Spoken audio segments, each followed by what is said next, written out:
What's up, everybody? Crash here. Welcome back to Crash Against the Spread. We talk about sports from a betting perspective. Week one, NFL officially here. I had two games already: the Cowboys and the Eagles, the Chiefs and the Chargers. I lost the first one. I had the over, and we were in great shape going through that game until the thunderstorm delay. That killed all the momentum, and they didn't score again for the rest of the game. That happened in the third quarter, and they came back and didn't score again. So we were only 4 points off, and we could have got that if they kept that momentum up. So that should have been a win. Was our first loss. Chiefs Chargers. I didn't do a video, but I had the under, and that hit. So we're 1-1 so far. Going to go over my bets. Not really going to go really in depth into all of the reasons. All people have been talking about that all week. You're not waiting for me to hear about the stats and everything like that. So I'm going to go through my bets and my reasoning for them real quick. Maybe next week I'll deep dive into a game or two based on what we've seen, but we haven't seen anything yet. This is week one. So like I said, people have been talking about these teams for, of course, the entire preseason and the last 2 weeks leading up to this game one. So I'm sure you have the information if you're watching this video. So first game up, we are going to talk about the Tampa Bay Buccaneers and the Atlanta Falcons. Basically,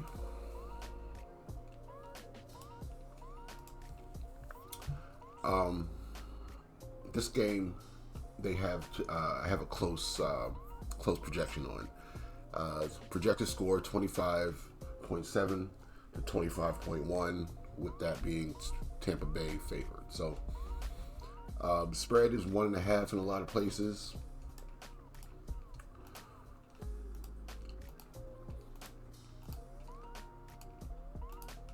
Even one at a couple books. It was a pick earlier.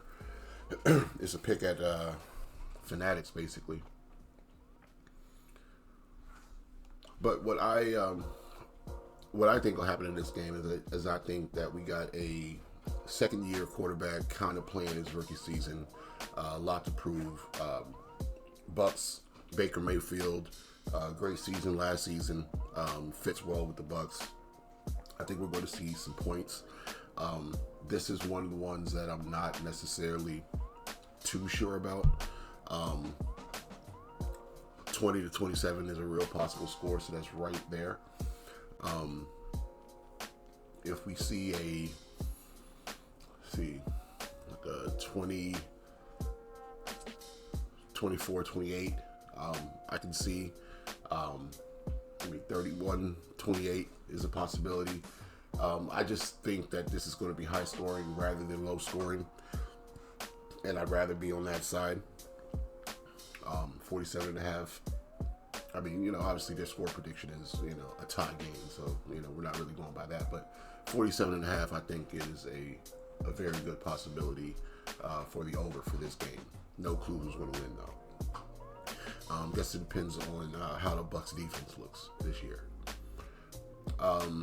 Next game up, we have Pittsburgh and the Jets. I like Aaron Rodgers to get a win here. I just don't know if it's going to be by more than 3 or not. So that's what I'm looking at there. So if I do bet this game, it might be like Steelers money line in a parlay, something like that. But just going to watch it, have fun. So yeah, I don't know if I'm going to bet that one. I do have Steelers in my notes, but Miami and the Colts. We got Daniel Jones versus Tua. So I'm not sure how the Dolphins are going to look this year. I know the Colts had a good defense last year, and pretty much expect that to continue. I think Daniel Jones will have a better year than I think a lot of us in the public are expecting. Heard some decent things in the media, so I don't think they're going to be surprised as much. But Nobody thinks Daniel Jones is going to get it done. And you know how these quarterbacks go to a different organization and everything is different. This offensive line, I think they have, is going to be something that he didn't have in New York. So we're going to see Daniel Jones for some time. We're going to see a good Colts defense, and I'm not sure how the offense for the Dolphins is going to perform. So I would lean Colts in the under for this game. And I'm not sure which one I'm going to bet. I have the under in my notes, but I think I just talked myself into a Colts bet too. So we'll see. Carolina and Jacksonville. I think both these teams have things to prove for their offense, and I like an over 46 bet for that. I can see them trying to force feed Travis Hunter. I can see Travis Hunter getting used to NFL speed on the defensive side and letting up some things in the secondary. And that's just how I see the game script going. Bryce Young looks better and better every time we see him, at least more comfortable and more confident every time we see him. So I think that will translate into some points as well. Trevor Lawrence show improved time, like a lot of these quarterbacks on the board. But yeah, I think an over is very in play for this game as well. Giants Commanders, got some cousins attending this one. I like a Giants +6 bet for this. Do not tell them no. And the reason for that is Russell Wilson likes to air it out, and I can see a situation where they go from down 10 to down 4 or 5 real quick, or 4 or 3 real quick, depending on the touchdown and 2-point conversion, or at least be down 7 and get in field goal range to try to get that last point on the next drive or something in the fourth. So with Russell Wilson back there and that big playability, I don't like a Washington to have to cover 6 bet. So that's my reasoning for that one. My favorite team, the New Orleans Saints, home against the Cardinals. Probably should be a Cardinals bet. Not sure. I need to see Spencer Rattler. I need to see the new look Arizona Cardinals, the healthy Cardinals. So I'm not going to have a bet in this one. I can see the Cardinals blowing them out. I can also see New Orleans surprising everybody with their new coaching staff and kind of new look. So being that it's my team, I'd rather just watch it and not really force myself to play it. Next game up, got the Browns and the Bengals. Over 48. It was 47.5, so it is creeping up. I think these two teams, Joe Burrow, show improved time also. He's going to want to air it out. Joe Flacco didn't look bad in his one preseason appearance. But yeah, I think the weapons are there for both teams. I still think the Bengals defense is questionable, so I still think they're going to be in shootouts a lot. So this is saying that Cincinnati should win a game. They should cover the spread, but I'm not so sure. So we will see how it goes. Next game up, last 1 o'clock game, we have the Raiders and the Patriots. Drake May, first year at the helm. Raiders have new coach. They got Geno Smith over there. I need to see it. It's one of those games I need to see too. Patriots got some new weapons. I need to see how they operate under new coaching staff as well. So just need to see that one. Need to see how they play together. I'm not going to really force myself to bet this one either. First of the 4 o'clock games we have up is the 49ers and the Seahawks.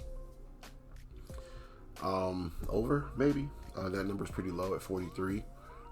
Sam Darnold coming off his Vikings resurgence, and Brock Purdy coming off his contract. So San Francisco kind of under the radar. Last year didn't really perform as well as they wanted to, and nobody's been talking about them all off season. I think Christian McCaffrey is not going to play this game.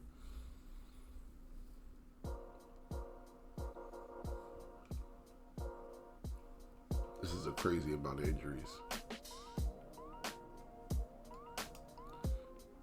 So did not participate in practice. Full participant, full participant, full participant. So looks like a lot of these guys are going to play, but this is just a crazy amount of injuries to show up on week 1. So we'll see how it goes. Christian is truly questionable, and we'll see how that plays out. So I'm gonna need to see those two teams play, see how their 2025 looks. Broncos, Titans. I'd lean towards the Broncos. I think they have some things that they want to prove this season, and as good as Cam Ward is, I don't know if his team is good yet. So that's the biggest spread on the board at 8.5, and it might be warranted, except for the Cowboys-Eagles game, and we know the Cowboys covered. So, yeah, not sure if Titans can keep up with the Broncos in game 1. And this here agrees with that. So, maybe an under, but Broncos can score 40 points by themselves. So, next game up, we have the Packers and the Lions. And the Lions, I think, might be due for a slight step back, and especially because they lost their 2 coordinators. So Green Bay is due for a step forward with Jordan Love. Jordan Love taking another year forward, and Michael Parsons on the defense. So if I were to bet this game, I would bet Green Bay minus the 1.5. Not really sure about the total. I would like to kind of see how they play, but that's what I would lean to is Green Bay. And Houston, the Texans, and the Rams. I'm not sure about Matthew Stafford's status. All we've heard is his back is questionable all off season. He's not on the injury report here. Check one more place here.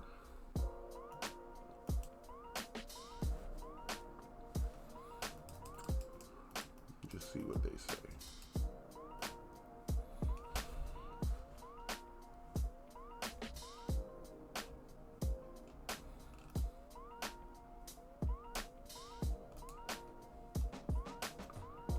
So Rams don't, or the ESPN doesn't have him listed either. So looks like he'll be good to go, but with his age and with how big a deal they tried to make that, I wouldn't be surprised if he wasn't as mobile as he's been in previous seasons. So just want to wait and see that one too. I don't have a bet in it. And yeah, we'll see how my 1 o'clock slate goes to see how I delve into the 4 o'clock slate. Ravens Bills at night. Won't be able to pick a side. I think Lamar Jackson and Josh Allen are both due for a Super Bowl appearance, but both of them cannot make it there. So it's going to be hard to pick all season. This is the highest total on the board, so I'm going to go ahead and go over for shits and giggles. I can see 28-24. I can see 31-28. I can see both of them getting into the 30s, just depending on how the game script goes. So I would not bet an under. I think both of these teams, when push comes to shove, can really score quickly and put the game in his own hands. So if the fourth quarter starts and we're still under 40 points, I wouldn't be surprised if they just rattle off a couple. So over 50 is going to be my bet for that one. Vikings Bears on Monday night. Don't know if I'll be doing a video or not tomorrow. So if anything changes, I'll update it tomorrow. But over. I think this total is too low. Looking at 43, 44. I think it's a situation where both of these guys should be able to prove something here. We're looking at J.J. McCarthy's first year. He was hurt last year, so that was his technically rookie season, but he's going to play it out here. And Caleb Williams with a brand new coach. Might as well call this his rookie season too. So he had question marks coming in last season about the Bears and the coaching staff and everything like that. Voiced them once or twice, but didn't really get into it. He went to the Bears as a happy employee and just played out the season. And I think now he kind of got what he wanted with a new coaching staff. So we will see what his progression looks like. But I like points. I like points in that game, and I'm going to look for overs rather than unders. I like watching overs. I like betting overs. And understand, just like the Dolphins Colts game, that if I think the under is a sure thing or a more favorable play, of course I'm going to bet it. But I'd rather bet the over. So when I think it's an under, I'll look at the side or force myself to bet the under. But I'd rather bet the over. So that's just kind of how my thought process works on that. That's why you see me talk about more overs than unders. But yeah, those are my thoughts. I will be watching a good number of these games. So lock those in. Let's get this money. We will be back to talk some more sports. Going through the job transition thing still. Just started selling cars. So we're going to see how that goes. And that requires a lot of 6 day a week, 9 to 5, 9 to 6 type of schedule type of thing. So get these videos done when I can, early or late, and NFL's back. NFL's back, baby. So see y'all soon, and happy betting.